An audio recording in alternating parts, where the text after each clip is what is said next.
أنا النهارده جاي عشان أقول لك على كل حاجة هتخص يانيك فيريرا المدير الفني البلجيكي الجديد إن شاء الله لنادي الزمالك. وللعلم السيرش والمعلومات كلها هي مش جاية مني أو مش أنا اللي عاملها، وهي من إعلامي واحد من أقوى الإعلاميين اللي موجودين دلوقتي في الساحة الرياضية، ولكن هقول لك على اسمه في الآخر. خليني الأول أخش مش في الأول، خليني على طول أخش معاك في الموضوع على طول. يانيك فيريرا هو مدير فني بلجيكي، مش مدرب بتاع بطولات، مش مدرب الناس كلها عارفاه، مش معروف في العالم، ولكنه ليه بعض المميزات اللي ممكن نشتغل عليها وهاقولها لك دلوقتي في الحلقة. ولكن الناس اللي بتتكلم بقى طب إحنا ما جبناش مدير فني عالمي ليه؟ ما جبناش مدير فني مشهور ليه في الوطن العربي؟ هي الفكرة دلوقتي إن أنت ولا معاك فلوس تجيب مدير فني عالمي، ولا معاك فلوس تجيب يبقى مثلًا معاك budget كبيرة جدًا تجيب فيها أحسن لعيبة موجودة دلوقتي في الوطن العربي أو حتى في أفريقيا. فأنت مش عايز المدرب اللي هييجي يعمل لك كل حاجة على الجاهز. أنت عايز مدرب يبقى عنده خبرة في قطاع الناشئين، وده اللي موجود في فريرة. عندك مدرب يقدر يطلع لك أو يبقى عندك أنت فيه ثقة كبيرة جدًا إن أنت تضمن إن الناشئ اللي طالع ده هو ناشئ يليق باسم نادي الزمالك. فالقصة دي موجودة في فريرة. خلّيني الأول أقول لك على كل حاجة، يعني خلّيني أقول لك الأول جون إدوارد. ليه جون إدوارد اختار الراجل ده؟ هو جون إدوارد حَس إن الراجل ده عنده مشروع لنادي الزمالك، كلامه كله صادق، ما فيهوش أي مبالغة، عارف كل حاجة عن نادي الزمالك، عارف إن إحنا بنبتدي بداية جديدة زي ما تقول كده، عايزين نعمل مشروع بقيادة المدير الرياضي جون إدوارد. فهو حَس إن الراجل مذاكر نادي الزمالك، فعارف كل صغيرة وكبيرة فيه، فبالتالي الراجل ده لايق على المشروع بتاعنا كنادي الزمالك. رقم 2، بداية الراجل ده بداية الراجل ده هي يا جماعة كان مدرب في قطاع ناشئين نادي أندرلخت البلجيكي. إيه الميزة في كده؟ طبعًا دي واحدة من أهم مميزات يانيك فيريرا. ليه؟ زي ما قُلت لك كده في الأول خالص، الراجل اشتغل مع الناشئين وعارف كل صغيرة وكبيرة، وكمان قادر يعني بالتعامل اللي اتعامله في السنين الكتير اللي اشتغلها في قطاع الناشئين لنادي أندرلخت، وهو بالتالي عارف إزاي يكلم الناشئين، عارف إزاي يحفز اللعيبة، عارف إزاي يطلّع من اللعيب ده كل حاجة قوية فيه. فبالتالي أمّا هييجي يصعّد لك ناشئ من ناشئين نادي الزمالك عشان يلعبوا مع الفيرست أو الفريق الأول، لأ، فأنت كده هيبقى عندك ثقة كبيرة جدًا في الراجل ده إن هو مش هيختار أي ناشئ. اللي لازم الناشئ اللي هيطلع من قطاع ناشئين نادي الزمالك للفريق الأول هو هيبقى ناشئ كويس جدًا وهيليق باسم نادي الزمالك. الراجل ده أمّا حَب بقى يشتغل كمدير فني ما بدأهاش كده من باب للطاق، أنا كنت في قطاع الناشئين وأروح أشتغل مدير فني، لأ، اشتغل مساعد للمدير الفني ميشيل بارادون.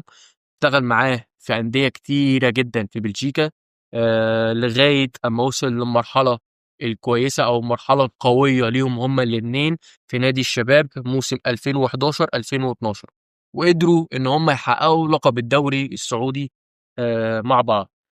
ده يدّي لك إيه، إن الراجل ده أهو ده طعم البطولات كمساعد مدرب مش مدير فني، ولكن قدر إن هو يشتغل في المنطقة العربية، عارف عاداتنا، عارف تقاليدنا، عارف إيه اللي بيضايق اللعيبة، عارف إيه اللي بيبسط اللعيبة.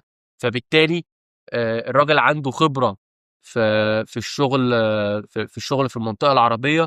وللعلم هاجي لك قدّام مش قدّام النقطة التالتة أو الرابعة اللي جه فيها نادي تاني في السعودية، بعد ما خد الدوري موسم 2011 و2012 مع نادي الشباب السعودي كمساعد مدرب، حَب بقى خلاص إن هو يمسك بقى إيه كمدير فني، وقام ماسك على طول نادي ستاندرد البلجيكي. للعلم هو قبل قبل قبل ما يمسك نادي ستاندرد البلجيكي، هو مسك فرقتين أو 3 في بلجيكا لغاية أمّا وصل لنادي ستاندرد البلجيكي، وقدر معاهم إن هو يفوز بلقب كاس بلجيكا.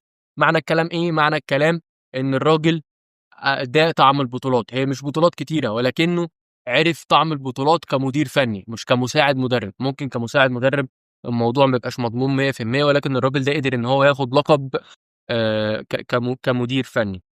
بعد كده رجع بقى تاني للسعودية موسم موسم 2019 موسم 2020. هنا بان بقى معدن يانيك فيريرا. بان معدنه ازاي؟ بان ان هو امكانياته كبيره جدا، بان ان شخصيته القويه هي شخصيه فتاكه، قادر ان هو يستخدم لعبته في المباريات الكبيره، وقدر كمان ان هو يفرض شخصيته في الماتشات الكبيره دي.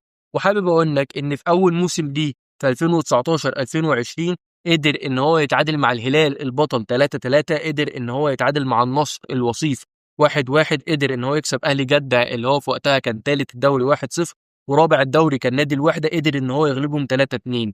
اما عن 2021 قدر ان هو يغلب النصر 2-1، وده على فكره للعلم النصر كان البطل في السنه دي. قدر ان هو يتعادل مع الاتحاد الوصيف 2-2، قدر ان هو يغلب نادي اهلي جده، قدر ان هو يغلب كمان نادي التعاون السعودي. طب بكل الكلام اللي انا قلته لك كده، تحس ان السي في بتاعه شبه مين؟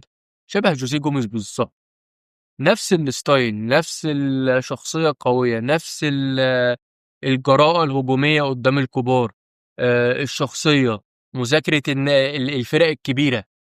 وده للعلم شيء كويس جدا. جوميز من أول ماتش دي جه مع الزمالك هو بان إن هو الراجل ده بيعرف يلعب الماتشات الكبيرة. من أول ماتش دي مع نادي الزمالك ضد الأهلي في وقتها نهائي كأس مصر لما خسرنا 2-0، الراجل كان واضح وصريح إن هو فعلا أنا هبني شخصيتي، أنا هلعب بستايلي، أنا مش هستنى استقبل اللعب، عفوا مش هستنى استقبل اللعب.